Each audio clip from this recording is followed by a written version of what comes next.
구약성경 1240쪽 다니엘서 5장 1절부터 12절까지의 말씀 제가 읽습니다.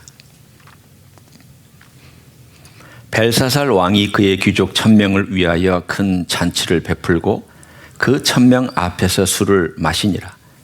벨사살이 술을 마실 때에 명하여 그의 부친 느부갓네살이 예루살렘 성전에서 탈취하여 온 금, 은 그릇을 가져오라고 명하였으니 이는 왕과 귀족들과 왕후들과 후궁들이 다 그것으로 마시려 함이었더라. 이에 예루살렘 하나님의 전 성소 중에서 탈취하여 온 금 그릇을 가져오매 왕이 그 귀족들과 왕후들과 후궁들과 더불어 그것으로 마시더라. 그들이 술을 마시고는 그 금, 은, 구리, 쇠, 나무, 돌로 만든 신들을 찬양하니라. 그때 사람의 손가락들이 나타나서 왕궁 촛대 맞은편 석회벽에 글자를 쓰는데 왕이 그 글자 쓰는 손가락을 본지라. 이에 왕이 즐기던 얼굴빛이 변하여 그 생각이 번민하여 넓적다리 마디가 녹는 듯하고 그의 무릎이 서로 부딪힌지라. 왕이 크게 소리 질러 술객과 갈대아 술사와 점쟁이를 불러오게 하고 바벨론의 지혜자들에게 말하되 누구를 막노라고 이 글자를 읽고 그 해석을 내게 보이면 자주색 옷을 입히고 금사슬을 그의 목에 걸어 주리니 그를 나라의 셋째 통치자로 삼으리라 하니라. 그때 왕의 지혜자가 다 들어왔으나 능히 그 글자를 읽지 못하며 그 해석을 왕께 알려주지 못하는지라. 그러므로 벨사살 왕이 크게 번민하여 그의 얼굴빛이 변하였고 귀족들도 다 놀라니라. 왕비가 왕과 그 귀족들의 말로 말미암아 잔치하는 궁에 들어왔더니 이에 말하여 이르되 왕이여 만수무강하옵소서. 왕의 생각을 번민하게 하지 말며 얼굴빛을 변할 것도 아니니이다. 왕의 나라에 거룩한 신들의 영이 있는 사람이 있으니 곧 왕의 부친 때 있던 자로서 명철과 총명과 지혜가 신들의 지혜와 같은 자니이다. 왕의 부친 느부갓네살 왕이 그를 세워 박수와 술객과 갈대아 술사와 점쟁이 어른을 삼으셨으니 왕이 벨드사살이라 이름하는 이 다니엘은 마음이 민첩하고 지식과 총명이 있어 능히 꿈을 해석하며 은밀한 말을 밝히며 의문을 풀 수 있었나이다. 이제 다니엘을 부르소서. 그리하시면 그가 그 해석을 알려드리리다 하니라. 아멘. 여러분 1988년에 서울에서 올림픽 열린 거 기억하시죠? 제가 미국에서 공부하고 그리고 박사학위를 하기 전에 1년 동안 해외에 나가서 6개월은 한국, 그때 제 아내를 만나서 결혼했습니다. 참고로. 그리고 6개월은 필리핀에 있는 신학교에 가서 가르치고 있었던 그 1년의 기간이 있었습니다.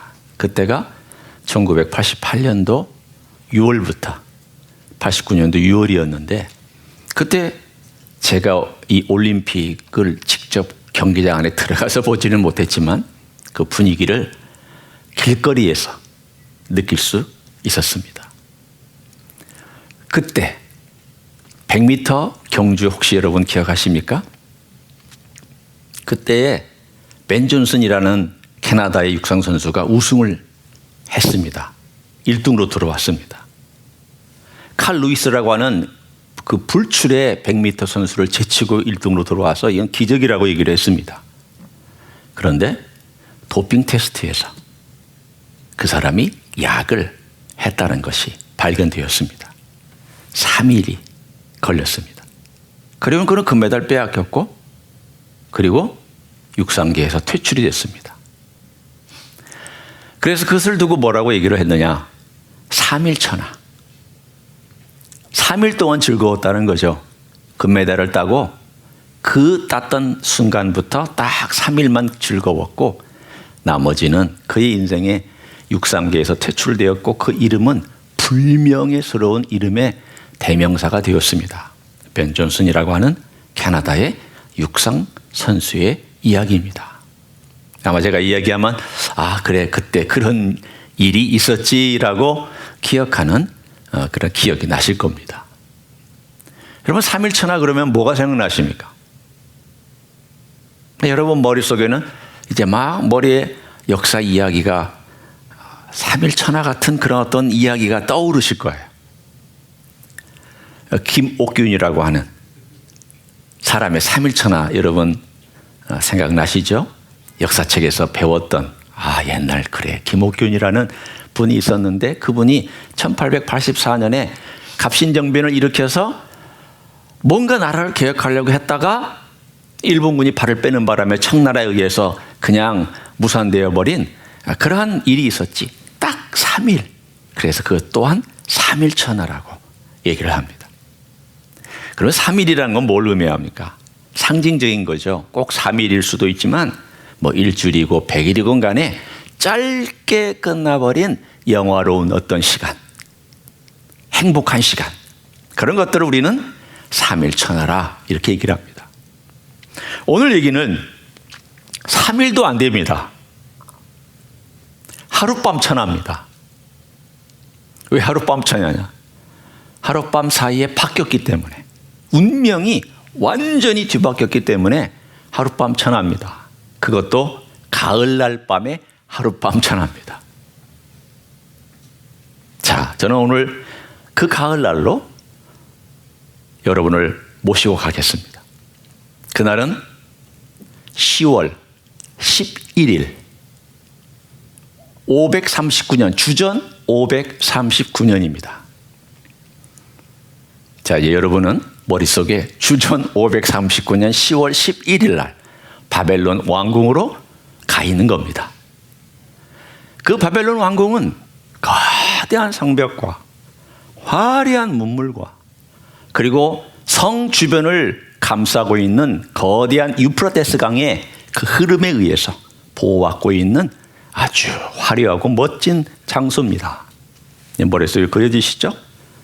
물줄기가 성을 맴돌고 있고 그 성벽은 물 위로, 강 위로 우뚝 서 있었습니다. 성벽은 무려 4층 높이의 높이를 자랑했습니다. 이 건물의 바닥부터 저 위보다도 높은 만큼의 벽의 높이입니다. 거기에다가 요 옆으로는 물이 거세게 흐르고 있기 때문에 누가 그 성을 공격할 수 있겠습니까? 그렇죠?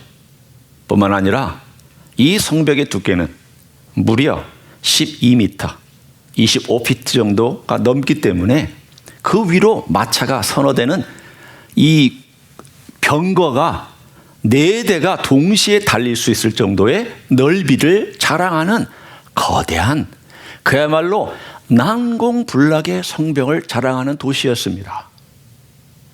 지금의 아무것도 아니지만 그 시대로 말하면 이렇게 얘기할 수 있습니다. 절대 무너뜨릴 수 없어 라고 얘기할 수 있는 그런 도시였습니다. 그 도시에 10월 11일 날 오늘 벨사살이라고 하는 왕이 큰 잔치를 벌였습니다. 귀족들 1000명 초대하고 왕후 또 여러 후궁들 다 초대해서 자기가 쏠 수 있는 최대한의 음식과 최대한의 아름다움과 영광과 종교와 위엄을 자랑하면서 내 벨사살이라고 하는 내 왕, 내가 얼마나 위엄이 있느냐, 영광스럽느냐를 과시하기 위한 잔치였습니다. 대단한 잔치였겠죠. 사람들도 아마 이 자리에 잠시에 참여했을 때 기쁨이 충만했을 겁니다. 그런데 잔치를 하다가 이 벨사살이 갑자기 흥이 오르자 이런 명령을 내립니다. 갑자기 생각이 났습니다. 예루살렘에서 우리가 뺏어온 그 성전에서 가져온 그 멋있는 금그릇과 그 은그릇들이 있지 않느냐, 가져와라. 다 가져왔습니다. 그리고선 그거에다 술을 담아서 모든 손님들에게 나눠줬습니다. 손님들은 그 성전에서 가져온 그릇에다가 술을 담고 그걸 마시면서 흥겹고, 그리고는 금과 은으로 만든 자기들 주변에 그렇게 마치 장승처럼 서 있었던 여러 우상들을 찬양하고 영광 돌리고, 세상에 우리의 신들이 대단하지, 이까짓 것 우리에게 포로로 잡혀온 이 신이 무슨 대단하겠느냐. 여러분 그렇게 생각되지 않습니까? 한 나라가 다른 나라를 정복해서 그것을 빼앗아 쓰면 우리가 대단하고 우리가 위엄이 있고 우리가 영광스럽지. 그 피정복된 그 나라의 신은 아무것도 아니라고 생각이 쉬운 그러한 만행을 저지르고 있었습니다. 자, 왜 벨사살은 이런 일을 저지르고 있었을까요? 우리는 표면에 있는 이유보다 그 뒤에 있는 이유를 역사적인 배경 속에서 찾아내야만 합니다. 벨사살은 느부갓네살의 아들이 아닙니다. 여기서 보면은 아프친이란 표현이 나오지만 이것은 성경적으로 가까운 조상이라는 뜻이지 진짜 아버지다 이런 말은 아닙니다. 할아버지도 부친이라고 그러고 할아버지도 부친이라고 그럽니다. 그러면 정확하게 말하면 누군가 이 사람은 느부갓네살의 외손자입니다. 느부갓네살의 사위인 나보디더스라고 하는 사람이 그 당시의 왕이었고 이 왕은 전쟁을 위해서 다른 도시에 가 있었습니다. 그리고 바벨론은 두 번째 섭정왕인 자기 아들에게 맡겨놓고 있었습니다. 그래서 이 꿈을 해석하면 내가 셋째 치리자로 삼으리라. 이 말이 넘버 3가 다른 말로 하면 왕을 제하고 최고의 위치에 올라간다는 뜻입니다. 다른 말로 하면 다니엘이 최고의 위치까지 올라갔던 제국의 최고의 위치에 올라갔던 것은 단 하룻밤만이었습니다. 그래서 하룻밤에 꿈처럼 지나갔던 그 지위였죠. 물론 다니엘은 그 신경 쓰지도 않았습니다. 그때가 언제였느냐? 이틀 전에 나보디더스라고 하는 그 아버지가 페르시아 제국의 고레스 황제 사이러스 대제와의 싸움에서 졌습니다.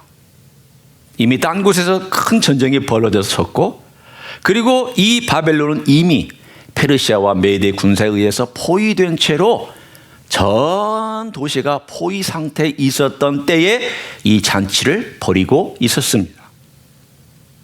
자, 그러보니 여러분은 짐작할 수 있습니다. 왜 잔치를 벌였는지에 대한 그 목적과 이유를 발견할 수 있습니다. 성 주변에 페르시아 군대의 깃발들과 군마들과 병기들이 보이는 저 멀리 다 진을 치고 있는 그런 상황 속에서 벨사살은 걱정하지 마. 괜찮아. 우리 바벨론 제국은 내가 있는 한 튼튼해. 우리의 신들이 지켜줄 거야. 이 성벽을 봐. 누가 이 성벽에 쳐들어올 수 있겠어? 어떤 나라도 어떤 제국도 이 성벽을 함락시킬 수 없어. 걱정하지 말고 술 마셔.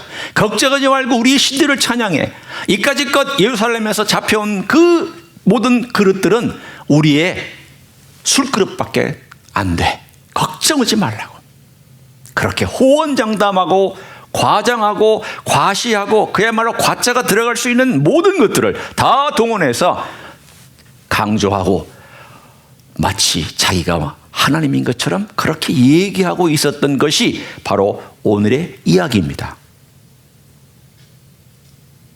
그날 밤 하나님의 손이 나타났습니다. 그리고 촛대가 있는 그 맞은편에 하얀 회벽이 있었습니다. 그 회벽에 글씨를 쓰니 글씨가 얼마나 잘 써졌겠습니까? 하얀 벽, 이런 하얀 벽에 글씨가 크게 메네메네 데겔 우바르신이라고 탁 하고 써졌습니다. 모든 사람들이 봤을 겁니다. 왕이 후들후들 떨릴 정도로.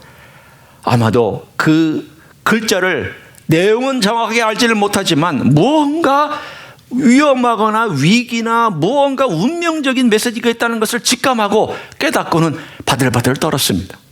오늘 성경은 참 리얼하게 표현합니다. 무릎이 부딪힐 정도로. 얼마나 사시날 못 떨듯 떨었으면 그렇게 됐을까요? 사람들을 불러왔는데 해석을 못합니다. 그러자 아마도 왕의 어머니였던 왕비가 후에 들어와서 벨드사살이라고 하는 다니엘을 부르십시오. 그래서 다니엘을 불렀더니 다니엘이 와서 이렇게 얘기를 합니다. 왕이시여, 이 모든 것들은 상급이나 또는 그 지위나 이런 것들 다 필요 없습니다. 다 왕이 다시 가져가십시오. 나 이거 필요 없습니다. 하지만 해석은 해드리겠습니다. 그러고 나서는 해석하기 전에 1장 설교를 합니다. 생각해 보십시오. 왕에게 설교하고 왕에게 경고하는 것은 이건 목이 달아날 일입니다. 목이 달아날 일임에도 불구하고 그런 설교합니다. 왕이시여, 당신은 당신의 할아버지 느부갓네살이 배웠던 것을 보고도 알고도 배우지 못하였나이다. 그 할아버지가 배운 게 30년 전 이야기입니다. 지금부터 이 시간부터 30년 전의 이야기고 느부갓네살이 죽은 지 23년 전의 이야기입니다. 벨사살은 이미 적어도 10대 후반이나 20대 초반이었기 때문에 그 이야기나 그 스토리를 직접 보았거나 알았던 사람입니다. 오늘 본문의 핵심이 있습니다.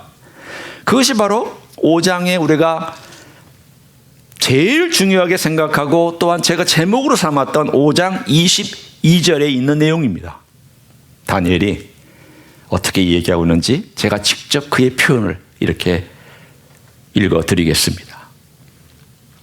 벨사살이여, 왕은 그의 아들이 되어서 이것을 다 알고도 아직도 마음을 낮추지 아니하고. 오늘 5장의 핵심을 찝으라고 한다면 바로 이 구절일 것입니다. 다 알고도, 다 보고도, 다 들었음에도 당신은 배우지 못했습니다. 깨닫지 못했습니다. 하나님을 높이지 않았습니다. 오히려 하나님을 멸시했습니다. 하나님보다 자신을 높였습니다. 아니, 하나님보다 자신을 높인 것 같지는 않은데 언뜻 보면 다니엘은 정확히 얘기했습니다. 하나님보다 높였다고 얘기했습니다. 왜? 하나님의 전에 쓰였던 거룩한 성전에 쓰였던 물건을 자기들의 술잔으로 썼기 때문에 멸시한 것입니다. 그러면 이 글자의 뜻은 뭐냐? 오늘 글자가 4글자가 등장합니다. 물론 첫 번째 글자는 반복되는 거죠. 메네메네, 데겔, 우바르신. 여기서 우바르신에서 우는 end라는 뜻이니까 바르신이에요. 그러니까 여기서 중요한 메시지는 메네, 데겔, 바르신이란 단어예요. 우는 제가 다시 말하지만 end예요. 그냥 end, 바르신. 그럼 메네는 뭐냐? numbered예요. 헤아려졌다라는 거예요. 숫자가 헤아려졌다. numbered. 그 다음에 데겔은 뭐냐면 weighed, 무게가 재어졌다라는 거예요. 그 다음에 세 번째 바르신은 뒤에 본문에 28절에 보면 베레스라고 나오죠. 베레스는 단수형이고 바르신은 복수형이에요. 그래서 낱말이 바뀐 것처럼 나오지만 같은 단어예요. 우리나라 단어는 한글은 복수나 단수나 동사가 똑같아요. 미국 영어는요. 영어는 바뀌지 않아요. 뭐가 붙었잖아요. 그건 마찬가지예요. 이 아람어의 계통의 이 언어들도 바뀌어요. 베레스라는 단어는 나뉘었다는 뜻이고 바르신이라는 것은 앞에 복수형이기 때문에 바르신이라고 한 거예요. 바꿔 얘기하면 영어로 말하면 numbered, weighed, divided 이 뜻이에요. 이렇게 번역이 나와 있습니다. 뭐라고 되어 있느냐 하면 너의 나라를 하나님이 날짜를 다 헤아렸다. 그리고 그 날짜가 끝났다. 그 말이고, 두 번째, 너의 무게를 재었다. 그리고 너의 무게는 지극히 가벼워서 끝났다. 세 번째는 너의 나라가 나뉘어서 메대와 바사에게 공평하게 나아갈 것이다. 주어질 것이다. 그 뜻입니다. 이 말을 듣고 벨사살이 다니엘을 죽이지 아니하고 오히려 자주의 옷을 입히고 금사슬을 걸고 세 번째 치리자로 삼고, 그리고 그 보물이 뭐라고 되어 있는지 한번 보세요. 30절에 그날 밤에 갈대아 왕 벨사살이 죽임을 당하였다라고 나옵니다. 여러분, 얼마나 허무합니까? 여러분, 바벨론 제국이 어떻게 멸망하는지는 정말 허무합니다. 느부갓네살이 그렇게 열심히 싸워서 제국을 건설했고, 그 거대한 제국을 군사력과 힘과 권세를 가지고 거대하게 건설했는데 망할 때는 갑자기 망했습니다. 성벽이 무너지지도 않고, 화살 하나 쏘지도 않고, 창 하나 던지지도 않고, 칼로 싸우지도 않고 그냥 망했습니다. 어떻게 망했을까요? 이 군대가, 메대와 바사 군대가 이미 저쪽 위에서 바벨론의 나보디더스의 군대하고 싸울 때는 사이러스 대가 거기서 싸웠고, 이쪽 군대는 유브라테스 강의 그 물길을 돌렸습니다. 거대한 토목 공사를 통해서 물이 바벨론으로 흘러 들어와서 그 거대한 해자를 만들어서 성 주변을 돌게 하는 그 물길을 토목 공사를 통해서 돌려서 물길이 끊어지게 만들었습니다. 물이 완전히 없어지자 군사들이 이렇게 물 바닥에 기둥을 박아서 성벽을 세우는 그 사이사이로 땅을 밟고 들어가서 그 이른 밤 새벽에 바벨론의 성을 접수했습니다. 싸우지도 않고 접수했습니다. 바로 그 이야기가 5장에 있는 이야기입니다. 자, 이제 우리는 이 이야기를 들었습니다. 아, 그렇구나. 거대한 바벨론 제국이 그렇게 허무하게 무너진 것도 아닌데 무너졌구나. 성벽이 파괴된 것도 아닌데 밤새 주권이 바뀌었구나. 그 전날 밤 바벨론의 깃발이 휘날리다가 그 다음날 아침 페르시아 깃발이 휘날리고 있었습니다. 역사의 기록에 의하면 바벨론의 시민들은 페르시아의 입성을 환영했다고 합니다. 그날 밤 일어나서 봤더니 페르시아가 군기가 걸려있고 페르시아가 이 성을 정복했다는 소식이 들려오자 와 박수를 쳤다고 합니다. 왜 그랬을까요? 페르시아 군대는 관용이 넘쳐났던 나라였습니다. 그래서 너희 신성교도 괜찮다. 이스라엘 백성들이 나중에 고레스 황제가 칙령을 발해서 다 돌아가도 괜찮다. 그래서 536년부터 그들이 돌아와서 성전을 재건하고, 여러분 그 이의 이야기들은 성경 이야기를 여러분 저도 나눴고 여러분도 알고 계셔서 어느 정도 지식이 있으시잖아요. 그 고레스 황제가 바로 오늘 본문에 이야기에 나오지 않았지만 이 역사적인 상황 가운데 일하고 있었던 하나님의 기름 부음 받은 자, 하나님을 알지 못했지만 하나님께서 들어다 사용한 그 고레스가 바로 이 이야기의 배경 가운데 존재하는 왕이었습니다. 그러나 벨사살은 그 반대편에 있었습니다. 오늘 우리는 이 이야기를 통해서 적어도 2가지 내지는 3가지의 교훈을 함께 배워야 하고 나눠야 합니다. 다른 것이 아니라 나는 배우느냐. 첫 번째 질문입니다. 나는 배우느냐. 실패한 과거에서 배우는 사람이 겸손한 사람입니다. 실패한 과거에서 배우지 않는 사람은 교만한 사람입니다. 목사님, 겸손과 교만을 좀 정의해 주십시오. 수많은 정의가 있습니다. 목사마다 다르게 정의할 것입니다. 성경도 정의해 주고 있습니다. 그러나 제가 이 본문을 가지고 여러분에게 겸손이 뭐며 교만이 뭐라고 만약에 묻는다면 이렇게 대답하겠습니다. 교만이란 배우지 않는 것입니다. 권위로부터 배우지 않는 것입니다. 실패했음에도 불구하고 배우지 않는 것입니다. 겸손이란 무엇입니까? 배우려고 하는 것입니다. 여러분, 우리 모두는 다 교만합니다. 죄송해요. 여러분이나 저나 교만했던 인생들이고 지금도 교만하기 쉬운 인생들입니다. 교만이란 내가 왕인 삶을 사는 것이 교만입니다. 내가 중심되는 삶을 사는 것이 교만입니다. 우리는 이렇게 얘기를 하죠. 굉장히 그분은 부드럽고 그분은 착하고 그분은 아주 친절한데요. 친절해도 내가 왕일 수 있어요. 아주 부드러운 사람이지만 내가 왕일 수 있어요.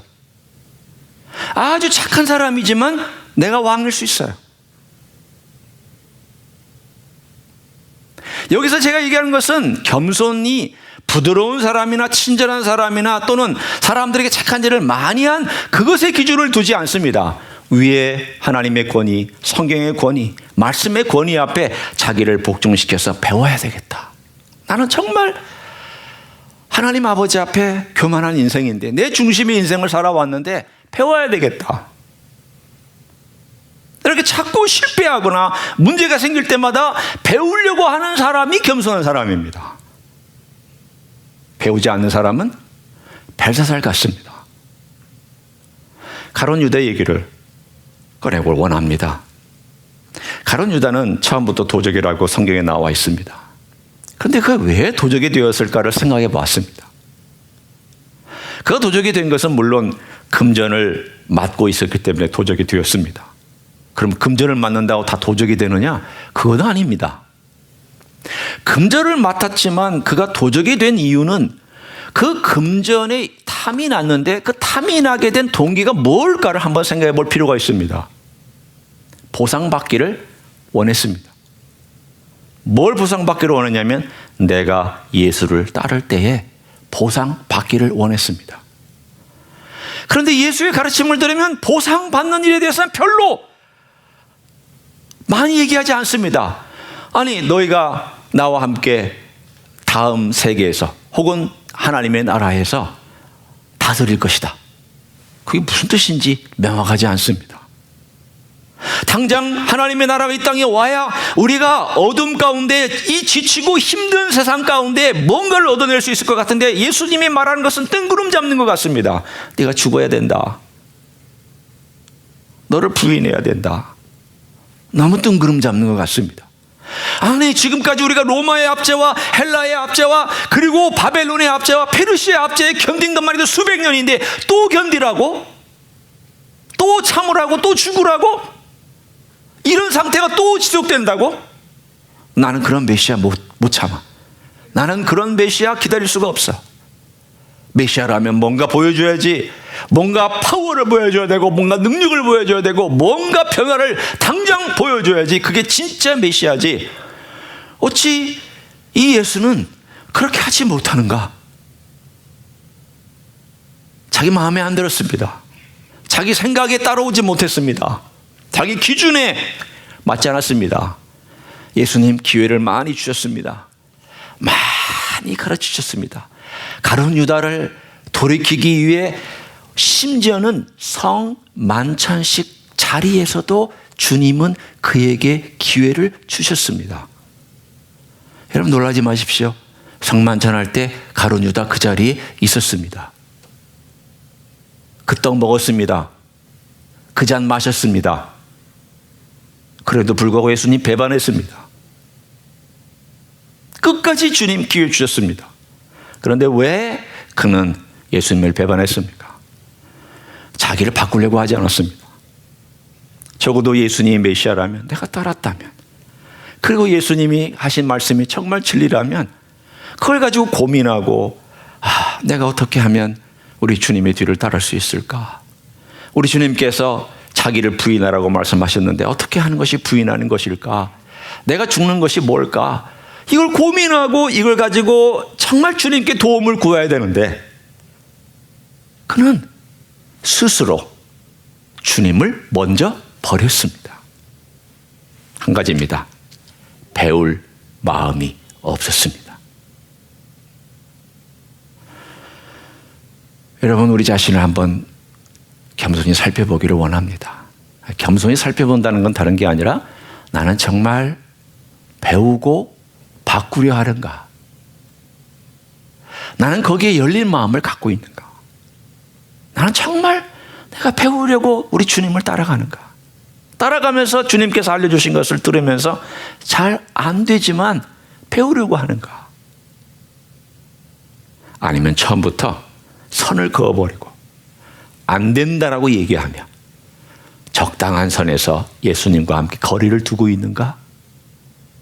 첫 번째 질문입니다. 두 번째 질문은, 그러면 겸손한 사람은 계속해서 배워가기 때문에 그 배워가는 가운데 열매를 맺어간다는 그런 삶인지에 대하여 한번 스스로에게 물어보시기를 원합니다. 하나가 부정적인 질문을 했다면 이번 하나는, 두 번째 질문은 긍정적인 질문입니다. 바울의 예를 들어봅니다. 여러분, 바울은 참 뭐라고 할까요? 면도칼 하나를 가지고도 그 사람 베어내지 못할 것 같은 그러한 아주 완벽하게 철저히 무장한 사람입니다. 이런 말 자주 하죠. 그 사람은 바늘로 찔러도 피 한 방울 나지 않을 것 같다. 그런 말 하죠. 어떤 사람에게 합니까? 틈이 없는 사람. 그리고 뭔가 그냥 완벽하게 일을 처리하려고 하는 사람. 성격적으로는 어떤 일의 방향에 살 때, 그리고 냉정하고 어떤 일에 대해서 칼같이 잘라버릴 때, 와, 바늘구멍 들어갈 자리도 없겠네. 찔러도 피 한 방울 안 나오겠네. 이런 말 하시죠. 그 대명, 그 사람을 한 사람 꼽으라고 한다면 누굴까요? 바울입니다. 바울이에요. 성경에서 제일 피 한 방울 나올 것 같지 않은 사람, 바울이에요. 그런데 그가 예수님을 믿고, 아니 예수님을 믿은 다음에 사역하면서 많은 실패를 겪습니다. 계속 실패합니다. 바울은 성공만 한 것 같죠? 성경은 성공한 이야기 위주로 적었기 때문에 그가 성공한 것만 나오지만 성경의 사이사이에 그 실패한 이야기가 많이 나옵니다. 뭐에 실패했느냐? 그 주변에 있는 사람들 거의 다 떠났습니다. 누가만 나와 함께 있느니라. 디모데에게, 디모데야, 겨울 전에 좀 와라. 내가 외롭다. 내가 춥다. 내가 힘들다. 내가 쓸쓸하다. 요즘 말로 하면 내가 우울하다. 내가 지금 우울해서 견딜 수가 없구나. 가능하면 겨울 전에 왔으면 좋겠다. 왜? 이 겨울을 내가 제대로 견딜까 두려우니 좀 담요도 하나 가져오고, 성경은 가죽 종이에 쓴 걸 가져와라. 나도 말씀이 필요하고 나도 담요가 필요하다. 그 주변에 사람들 떠나갔습니다. 사람들 그를 배반하고 떠나가기도 했고, 또 배반은 안 했지만 여러 가지 사정 때문에 떠나갔습니다. 여러분, 그 목회가 성공했다라고 얘기할 수 있습니까? 생각해 보십시오. 아니, 바울이 성공했다라면 그 주변에 사람이 왁색지껄하게 많아야 됐고, 그가 세운 교회들은 번성해야 되는데 그의 세운 교회들은 힘들어서 이단과 싸우고 있었고, 바울 주변에 같이 사역했던 도역자들은 다 떠나고 이제 겨우 누가와 디모데만 남아있는 이런 어려운 상황 가운데 그가 대단히 인간적인 모습을 보이고 있지 않습니까? 뭐라고? 내가 힘들다. 내가 외롭다. 내가 춥다. 내가 아프다. 네가 좀 와라. 네가 좀 담요를 가져와라. 네가 좀 와서 나의 위로가 되고 내 곁에 좀 있어줘라. 내가 얼마나 힘든지 아느냐. 내가 얼마나 고통스러운지 아느냐. 바늘을 찔러도 피 한 방울 나올 것 같지 않은 이 바울도 고난과 아픔 속에서 주님 바라보고 의지하고, 또 자기의 몸에 있는 가시 때문에 기도하고, 내 은혜가 내게 족하다. 네가 약할 때 네가 오히려 나 때문에 강할 것이다. 이런 일들을 경험하면서 맨 마지막에 순교하기 직전에, 얼마 전에는 외롭고 쓸쓸한 가운데 사뭇 인간적인 표현을 가지고 그가 편지 말미에 그렇게 얘기하고 있는 내용을 보면서, 아, 바울이 많이 바뀌었구나. 많이 바뀌었구나. 여러분, 바뀌어야 합니다. 주님으로부터 배워서 바뀌어야 됩니다. 죽을 때까지 바뀌어야 됩니다. 죽을 때까지 우리 예수님을 배우는 사람은 바뀌어 나가는 사람일 줄로 믿습니다. 바뀌지 않는 내가 있다면 주님께 기도하십시오. 바꿔가게 해달라고. 배우지 않고 있다면 기도하십시오. 배우게 해달라고. 배움에도 불구하고 바뀌지 않고 있다면 기도하십시오. 잘 배우고 실천할 수 있게 해달라고. 그래서 마지막에 바울처럼 주님을 사모하고 기다리면서 주변의 사람들이 다 떠나도 주님 바라보고 주님 의지하고 주님 닮아가는 그런 삶을 살게 해달라고 기도하시면 주께서 여러분의 삶에 놀라운 변화를 주실 줄로 믿습니다. 그런 삶을 살아가시기를 예수님의 이름으로 간절히 축원합니다. 기도하시겠습니다.